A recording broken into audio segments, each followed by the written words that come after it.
नमस्कार, IND special में आपका स्वागत है। मैं हूं Manoj Saini. Black fungus. Corona के बाद अब नया खतरा ब्लैक फंगस ने मुश्किलें बढ़ाई है। कोरोना मरीजों के लिए नई मुसीबत बनकर आया है ब्लैक फंगस, और इसके लिए अपनी आंखों को संभालना होगा, क्योंकि आंखों की रोशनी पर सीधे तौर पर यह हमला करता है और बाद में नुकसान पहुंचाता है। ब्लैक फंगस में लापरवाही जरा भी उचित नहीं है, खासकर उन लोगों के लिए जो शुगर के पेशेंट है, उनके लिए बड़ा खतरा है। और ब्लैक फंगस के आने के बाद से बीते यदि हम देखें कई दिनों में, तो ऐसे लगातार मामले देखने में आ रहे हैं। बल्कि छोटे छोटे शहर होशंगाबाद, सिवनी, छपारा जैसों में भी अब ये मामले सामने आए हैं।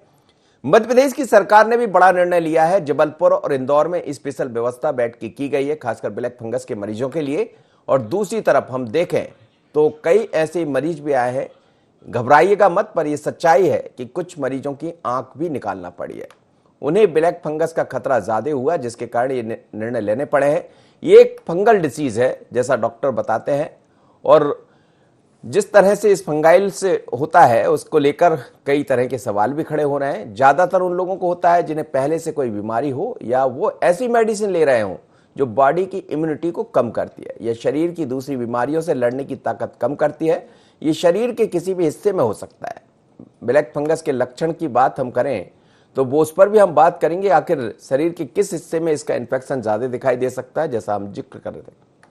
और चेहरे में सूजन आना, सिर दर्द होना, नाक बंद होना, उल्टी आना, बुखार आना, चेस्ट पेन होना, ये सब उसके लक्षण है। इसके अलावा साइनस कंजक्शन, मुंह के ऊपर हिस्से या नाक में काले घाव होना।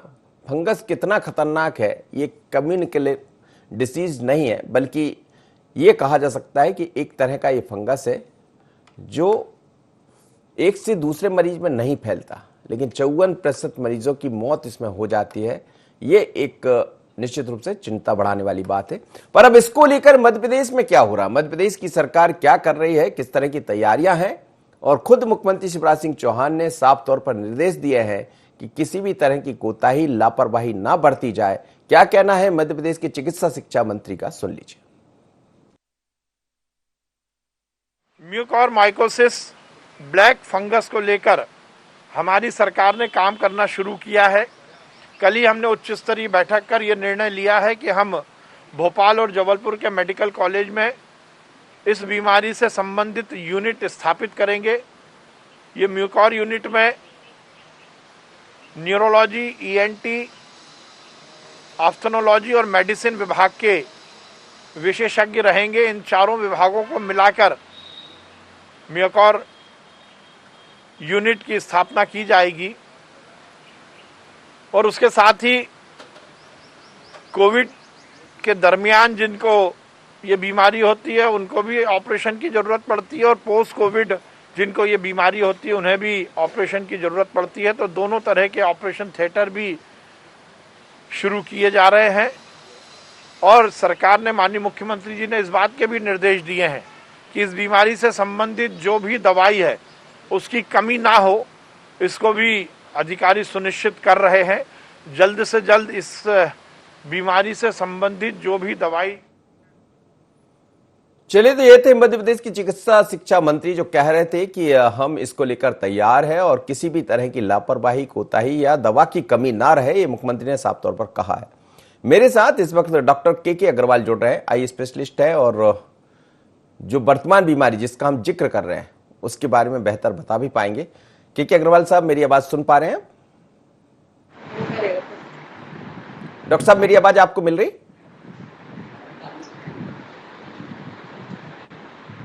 डॉक्टर साहब, मेरी आवाज आपको मिल रही? चलिए, तो हम बात कर रहे हैं, डॉक्टर के अग्रवाल हमारे साथ जुड़ रहे हैं। लेकिन ब्लैक फंगस को लेकर जो बातें मोटे तौर पर कही जा रही है उसमें अलग अलग तरह की बातें हैं। कोरोना से लोग कमजोर हो चुके हैं, ऐसे में फंगल इन्फेक्शन भी बढ़ा है और इससे बचा जा सकता है। कंस्ट्रक्शन साइट से दूर रहें, डस्ट वाले एरिया में ना जाएं, गार्डनिंग या खेती करते वक्त फुल स्लीव्स के ग्लव्स पहने, मास्क पहने, और उन स्थानों पर जाने से बचे जहां पानी का लीकेज हो, जहां ड्रेनेज का पानी इकट्ठा हो। तो चलिए, अग्रवाल साहब मेरे साथ जुड़ रहे हैं, डॉक्टर के अग्रवाल, उनसे बात कर लेते हैं। डॉक्टर साहब, स्वागत है आपका। मेरी आवाज सुन पा रहे हैं? हाँ, जी। अभी ब्लैक फंगस की बहुत चर्चा है और हम देख रहे हैं धीरे धीरे कर छोटे शहरों में जैसे होशंगाबाद है या सिवनी छपारा है, यहां भी दिखाई देने लगे। यहां भी एक एक दो दो पेशेंट सामने आए हैं। क्या कहेंगे आप इसे लेकर? ये किस तरह का फंगस है और किन लोगों में ये हो सकता है? असली क्या ये ब्लैक फंगस का थोड़ा सा पैनिक तो हो गया है, लेकिन इससे घबराने की थोड़ा सा प्रिकॉशन लेने की जरूरत तो है। लेकिन ये आम जो कोरोना के पेशेंट थे उनमें नहीं होता है। हम्म। ये केवल उन पेशेंट्स में होता है जो हॉस्पिटल में भर्ती हुए हो जी। और जिनको ऑक्सीजन लगी हो। हम्म। हाँ, और बाकी जो दूसरे अदर होम आइसोलेशन में या क्वारंटाइन सेंटर में जो लोग रहते हैं, जी जी या फिर जिनको माइल्ड सिम्टम्स रहती हैं, जिनको ऑक्सीजन नहीं लगी होती है, तो उनको इससे घबराने की जरूरत नहीं। जी जी जी।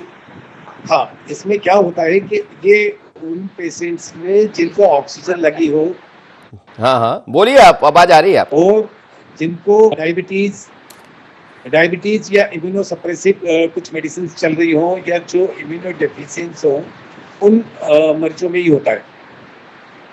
जी जी। नहीं, आपने एक बड़ी बात कही है। इसको लेकर कहीं भ्रांति भी है लोगों के मन में कि जो लोग कोरोना पॉजिटिव हैं या कोरोना से जो जूझ रहे हैं उनमें इस तरह की बीमारी देखी जा रही। लेकिन इस समय तो बहुत कम ऐसे मरीज हैं जिनको ऑक्सीजन की जरूरत ना हो, और ऑक्सीजन लगती है तो फिर आप कह रहे हैं कि ये डिसीज हो सकता है कि उस तरफ चली जाए। हाँ, मेरे कहने का मतलब यही है कि इसके लिए पैनिक होने की जरूरत नहीं है। ये नॉर्मल जो कोरोना के पेशेंट रहते हैं उनमें नहीं होता है। केवल उन पेशेंट्स में जिनको ऑक्सीजन लगी हो और जो इम्यूनोसप्रेसिव या इम्यूनो कम्प्रोमाइज्ड हों, उन पेशेंट्स में होता है। जी जी। तो क्या इसके सिम्टम्स क्या है? इसमें असली क्या होता है कि इसमें जो अपन मास्क वगैरह या जो ऑक्सीजन थेरेपी देते हैं, उसमें जो ह्यूमिडिटी के लिए सेलाइन या कुछ सॉल्यूशन डालते हैं, तो उसके द्वारा फंगस जो होती है वो सबसे पहले मुंह में या नाक में जाती है, और उसके बाद शरीर के पूरे अलग पार्ट्स में जाती है। जी। तो सबसे पहले ये मुंह पर या नाक पर असर करती है, और जो चेहरे पे दर्द या नाक के चारों तरफ दर्द या चेहरे पर पूरे आगे की तरफ पूरे में पेन्स पहले होता है सबसे पहले। फिर उसके बाद चूंकि पेशेंट इम्यूनो कम्प्रोमाइज रहता है या फिर ऑक्सीजन थेरेपी रहता है या फिर वो सेमी कॉन्शियस रहता है, इसलिए वो नोटिस नहीं कर पाते हैं। जी जी। चलिए, आप मेरे साथ बने रहिएगा डॉक्टर साहब, आप बने रहिएगा, आपसे मेरी चर्चा जारी रहेगी। और मेरे साथ एक और डॉक्टर सीनियर फिजिशियन इस समय जुड़ रहे हैं, डॉक्टर जगदीश गुप्ता जुड़ रहे हैं, उनसे बात कर लेते हैं। डॉक्टर साहब, मेरी आवाज आपको मिल रही? हाँ जी, आ रही। जी जी। डॉक्टर साहब, मैं समझना चाहूंगा, पहले भी आपसे बात हो रही थी, धीरे धीरे कर हम देख रहे हैं कि अब खबरें कई जगह से ऐसे आने लगी जिसके मरीज लगातार ब्लैक फंगस के मरीज दिखाई देने लगे। ऐसा क्यों हो रहा है? देखिए सर, क्या है कि जो ब्लैक फंगस है ये कोई नई चीज नहीं है। ये ब्लैक फंगस पहले भी रहता था और अभी भी हर जगह रहता है। होता क्या है कि हमारी बॉडी में जो इम्यूनिटी रहती है, वो इम्यूनिटी किसी भी तरह के बाहरी आक्रमण से लड़ने में काफी सक्षम रहती है, और ये ब्लैक फंगस का इन्फेक्शन हमको परेशान नहीं कर सकता। और अभी कोरोना में क्या हो रहा है कि कोरोना बीमारी खुद की वजह से इम्यूनिटी कम हो जाती है। कोरोना की कुछ दवाइयां दी जाती है जिनसे इम्यूनिटी कम हो जाती है, और शुगर वाले लोगों की इम्यूनिटी वैसे ही कम रहती है जी। तो जब इम्यूनिटी काफी कम हो जाती है तो ये ब्लैक फंगस अवसरवादी फंगस है। इसको जहां भी अवसर मिलता है चढ़ जाता है। जैसे हमारी ब्रेड कहीं पड़ी हो और ब्रेड को हमने बाहर रख दिया तो दूसरे दिन हम देखते हैं बड़ी बड़ी ब्रेड पे फंगस ग्रो हो जाता है। तो इसको जहां भी अवसर मिलता है फंगस को, ये अपने आप ग्रो हो जाता है। तो अब चूंकि कोविड में इम्यूनिटी कम है तो इस फंगस को पूरा अवसर मिलता है बढ़ने का, और ये नाक से चालू करती है बढ़ना, और नाक से साइनस में चली जाती है, साइनस से आंख के पीछे चली जाती, और ब्रेन तक चली जाती है। हम्म। तो इसका सारा रीजन वही है, कोई नई चीज नहीं है, पर ये बहुत ज्यादा मात्रा में मिल रही है। मतलब काफी ज्यादा मात्रा में कोरोना के मरीज इससे संक्रमित हो रहे हैं। वो इसीलिए हो रहे हैं कि उनकी इम्यूनिटी काफी कम हो जाती है। जी जी। बिल्कुल आप कह रहे हैं, लेकिन क्या ये माना जाए कि कोविड के मरीजों के लिए थोड़ा सा चिंता बढ़ाने वाला ज्यादा है ये? जैसा आप कह रहे हैं पहले भी ये दिखाई देता था, लेकिन अभी बड़ी तेजी से इसमें इजाफा हुआ है और हर जगह से ऐसी खबरें आ रही है। जैसे छोटे छोटे शहर जिनका हम जिक्र कर रहे थे, होशंगाबाद, सिवनी, छपारा या और अन्य छोटे छोटे कस्बे, वहां से भी अब ऐसी खबरें आने लगी। इंदौर, भोपाल को तो छोड़ ही दीजिए। देखिए क्या है कि कोरोना के इलाज में स्टेरॉइड का यूज हो रहा है। अब ये कोरोना बीमारी जब फरवरी मार्च अप्रैल में आई थी पिछले साल, तब तक तो हमें इसका इलाज नहीं मालूम था। पर धीरे धीरे हम लोगों को इलाज मालूम पड़ा कि इसमें स्टेरॉइड बहुत अच्छा काम करता है। स्टेरॉइड मतलब वो दवाई जो कि लाइफ सेविंग है, इमरजेंसी ड्रग है, उसका इस्तेमाल इसमें हो रहा है। अब छोटे छोटे गाँवों में भी फिजिशियंस को, डॉक्टर्स को ये मालूम हो गया है कि कोरोना से लड़ाई में इस बीमारी की बहुत अहम, इस दवाई की बहुत अहम भूमिका है। तो वो दवाई सब जगह यूज हो रही है जी। और दवाई यूज हो रही है तो वैसे ही इम्यूनिटी कम है कोरोना से, और उस दवाई की वजह से और इम्यूनिटी कम हो गई। और उसके बावजूद शुगर जिनको रहती है उनकी शुगर बढ़ जाती है। तो इसलिए ब्लैक फंगस को तो पूरा चांस मिल रहा है ग्रो करने का। जी जी। बहुत तेजी से ग्रो हो रही है और इसीलिए हमको छोटे छोटे कस्बों से भी ऐसी खबरें आ रही है, ऐसे केसेस देखने को मिल रहे हैं। और ये इस महामारी में एक बड़ी आफत आ गई है। पहले तो हम सिर्फ चेस्ट से ही निपट रहे थे, फेफड़ों से ही निपट रहे थे कोरोना में, भाई किसी तरह मरीज का फेफड़ा हमने बचा लिया तो मरीज बढ़िया हो जाएगा। पर अब फेफड़े को बचाने के साथ साथ हमारे ऊपर एक अहम जिम्मेदारी ये आ गई कि हम ब्लैक फंगस से मरीजों को ग्रसित ना होने दें। जी जी बिल्कुल। डॉक्टर साहब बने रहिएगा मेरे साथ। इस समय आई स्पेशलिस्ट भी मेरे साथ जुड़े हैं, डॉक्टर के अग्रवाल। के अग्रवाल साहब, कई जगह ऐसी खबरें भी आई है कि लोगों की आईज मतलब आंख भी निकालना पड़ी है, तो यहां तक स्थिति क्यों बन जाती है? असली क्या है, ये इसको यदि प्राइमरी स्टेज में यदि अपन इसका ट्रीटमेंट नहीं कर पाए तो इसका एकमात्र रहता है कि इसको मैनुअली निकाला जाए। मतलब मैनुअली का मतलब ये हुआ है ऑपरेट कर कर, क्योंकि उसके पास दवाई का असर नहीं होता है फिर। और अपन जैसे कोई सी भी दवाई अपन लगाते हैं या खाते हैं वो उसके पास तक नहीं पहुंच पाती है जी। तो इसको ऑपरेशन करके ही निकाला जाता है। तो जिस भी पार्ट पर ये फंगस ग्रो हो जाती है तो आंख या जो भी पार्ट इससे इफेक्टेड हो रहा है उसको निकालना ही एकमात्र चारा रहता है। यदि अपन उसको नहीं निकालेंगे तो ये बढ़ता चला जाएगा। जी जी। आपने मेडिसिन इसके ऊपर जी जी इसके ऊपर मेडिसिन कम असर करती हैं। तो यदि आंख में यदि इतनी ज्यादा इन्वॉल्व हो गया तो उसमें आंख निकालना ही पड़ेगी।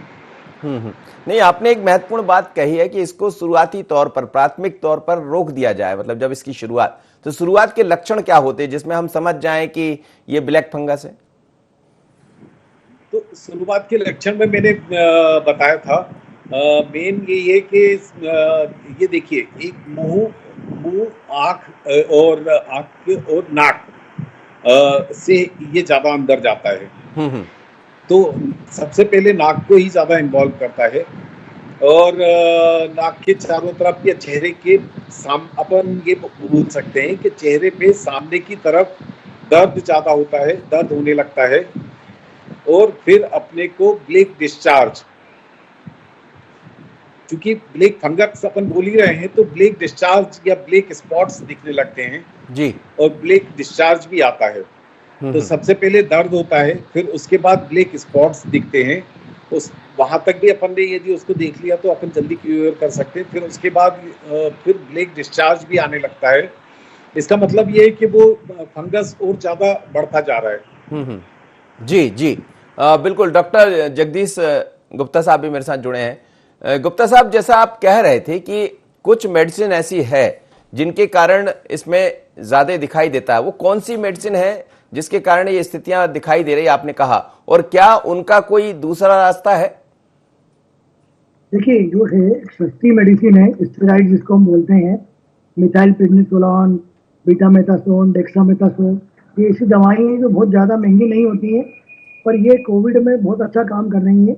क्योंकि कोविड वायरस के इन्फेक्शन के 8वें 10वें दिन हमारी जो बॉडी का ऑटो इम्यून सिस्टम है वो उसका रेगुलेशन बिगड़ जाता है जी और जो बॉडी के अंदर हमारी ताकत है रोगों से लड़ने की वो काफी कम हो जाती है।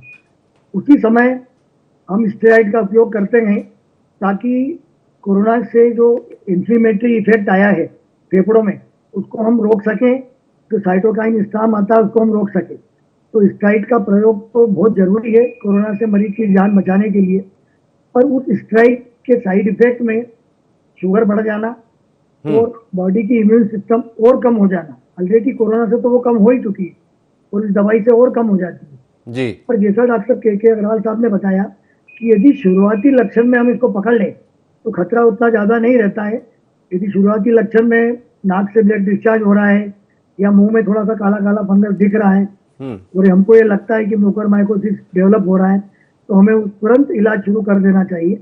अच्छा, इसमें क्या है कि अभी कोरोना की जो बढ़ती मरीज हैं उनके लिए कई जगह पे प्रोटोकॉल बनाया है कि कोरोना के मरीजों को ऑक्सीजन दी जाती है। तो जो ऑक्सीजन ट्यूबिंग है, ऑक्सीजन का जो ह्यूमिडिफायर है और जो उसमें पानी रहता है ह्यूमिडिफायर में, वो यदि साफ नहीं है, स्टेराइल पानी नहीं है, तो वहां से फंगस आने का चांसेस ज्यादा रहता है।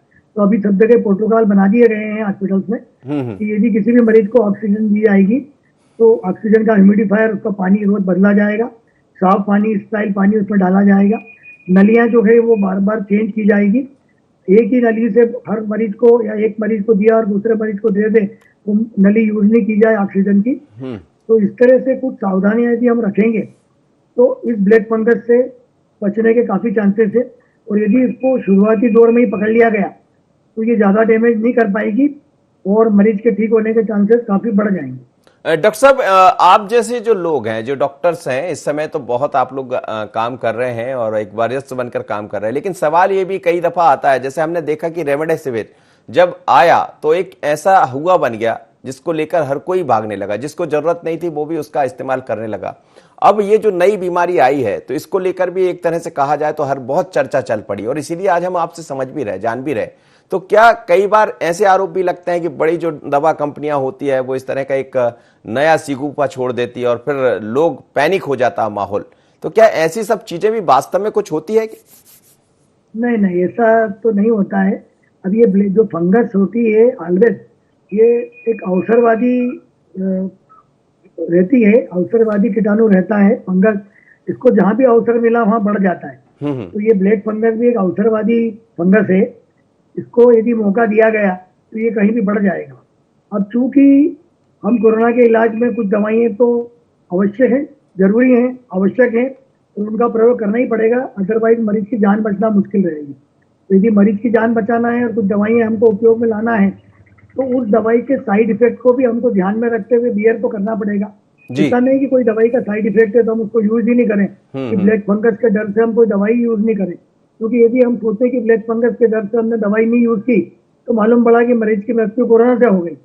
तो यदि हम मरीज को ही नहीं बचा पाए तो ब्लैक फंगस को ट्रीट करने का, से बचने का क्या फायदा हुआ। जी तो जी पहले हमारा सबसे बड़ा जो कर्तव्य रहता है कि मरीज को कोरोना के संक्रमण में जो ज्यादा फेफड़े खराब हो गए हैं उससे हम बचा के बाहर निकालें।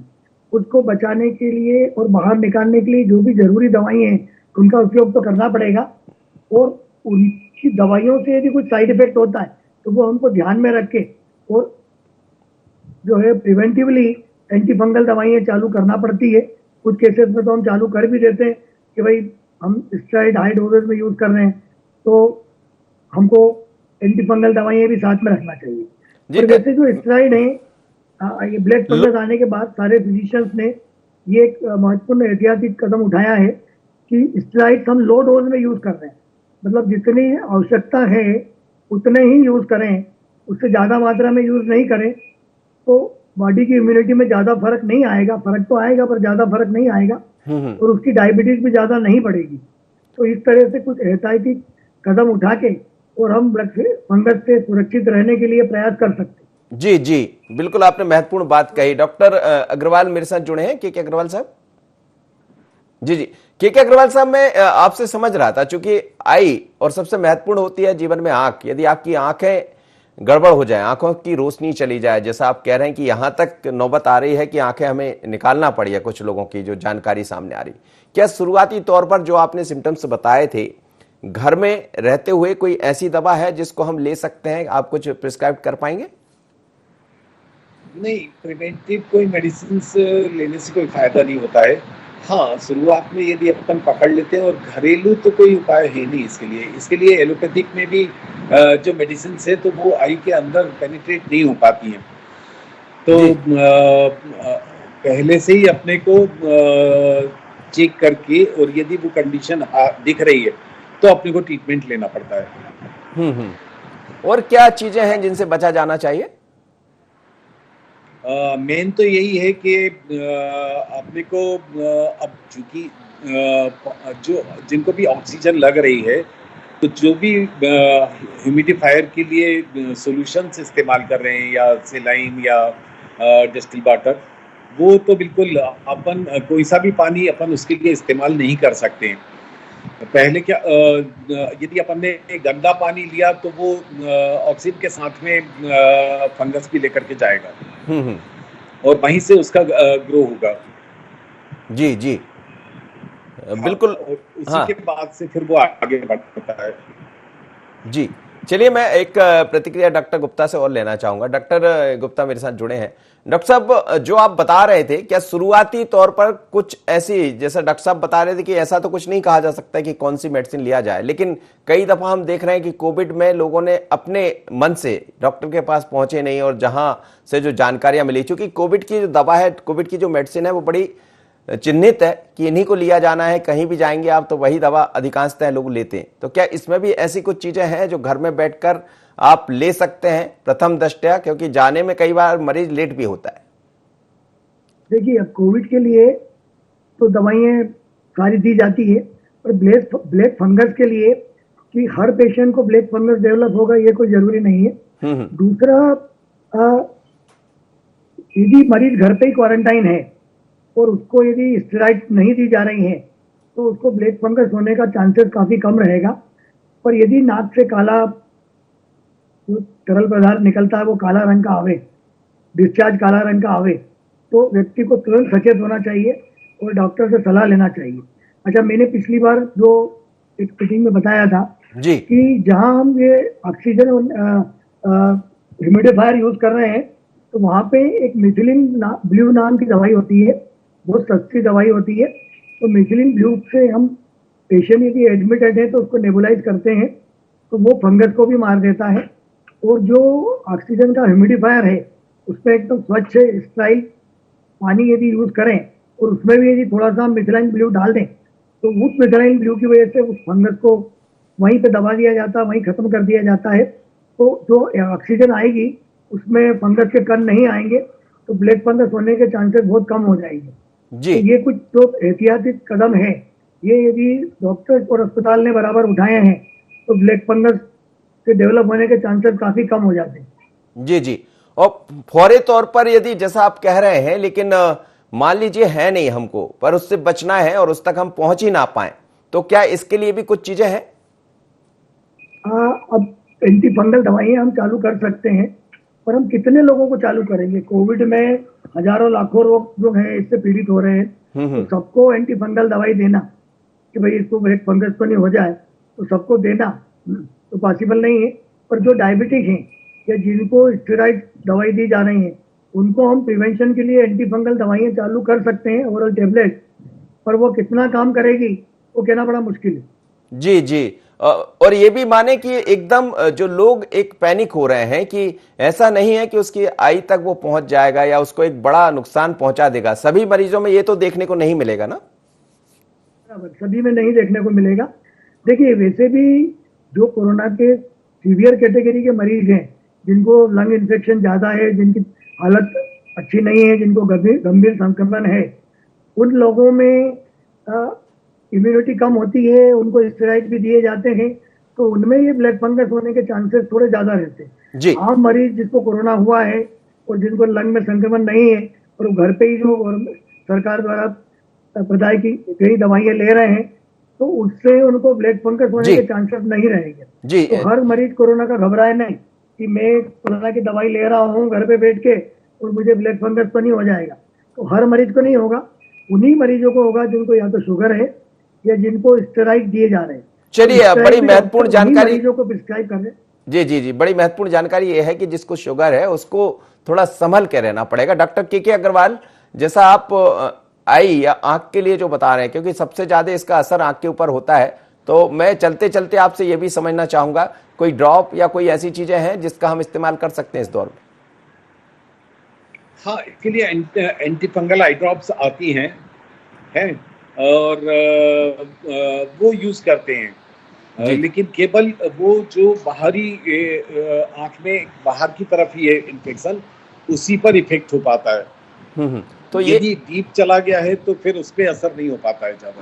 तो इसको सभी लोग एंटी और फंगल। दूसरा मैं इंटरप्ट में इसलिए करना चाहूंगा थोड़ा सा, जी। कि जितने भी मरीज होते हैं उसमें से मुश्किल से 5 to 10% मरीज अपने को हॉस्पिटलाइज करना होते हैं। और जो होम ट्रीटमेंट ले रहे हैं, तो होम ट्रीटमेंट में यदि वो ऑक्सीजन नहीं ले रहे हैं, है ना, तो जी। उनको होने की संभावना है, क्योंकि जो सीरियस होगा, इम्यूनो कम्प्रोमाइज्ड होगा, वो उसको ऑक्सीजन लगाने की नौबत आ ही जाएगी। है ना।